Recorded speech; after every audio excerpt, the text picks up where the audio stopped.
Let me start with you, though, Stevie, on this news with Son leaving. He's done so on a high. We talk about players leaving when they're at the top of their game with the club that they've been at. He's delivered silverware there for them. What do you think of what he's had to say here? No, I think it's great what he's done, coming out and telling everybody and letting everybody know. And, you know, if you had a choice as a football player, you go out having won a European trophy. I mean, he's lucky that he's had that decision to make, and his last game he ever played for Spurs, he's won a trophy. I mean, it doesn't get any better than that. But the truth of the matter is, he's no different than the rest of us. And eventually, you know, your legs don't carry you around as quick as you used to. And there's no doubt the last season, he struggled a little in that department. I think he's done the right thing. He's moving at the right time for him and for Spurs. And he's going to go to MLS, and he's going to be one of the best players on his team and in the league. And I think he's done the right thing. You know, if he stayed another year, I don't think he would play as much as he would hope. And in some ways, that would take away from the great things or the great 10 years he's had. So I think he's moving at the right time. He's going to be a star over here in MLS. And as you started with, if your last game, if anybody got the choice that your last game would be a cup final and you won, you couldn't choose any better. He leaves quite the legacy at Spurs, doesn't he, Don? Do you know what? We've just spent about 15, 20 minutes talking about Wissa not training at Brentford and Isak not training at Newcastle. This guy is the perfect professional. Absolutely perfection. He wouldn't cost a manager a minute's problems, I would imagine, at any given time. He mentioned there he came to North London, couldn't speak English, so it would have been hard for him. He'd done his national service, I think, in and around COVID time as well. I think Jurgen Klopp got asked the question about which players did you miss out on that you could see playing for Liverpool, and he actually said Son.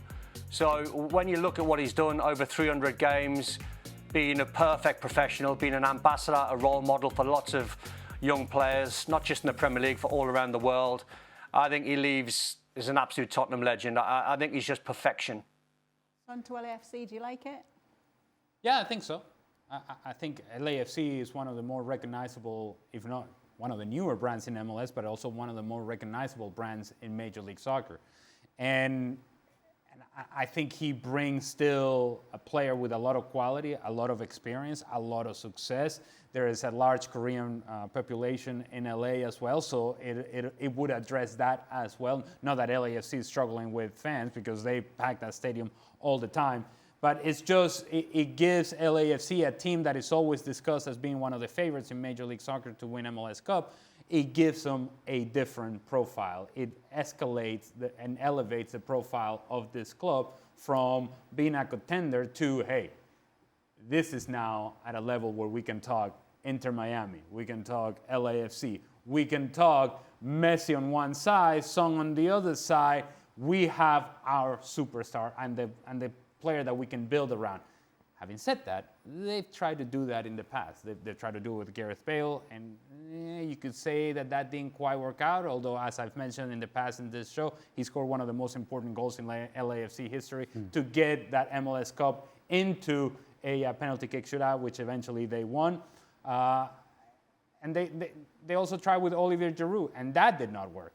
So somewhere in between, I think, is Son. I still think that he probably has a good couple of years in him, and in doing that, that's where I think he elevates the profile of LAFC. As in terms, you asked Don the question of legacy there for Son.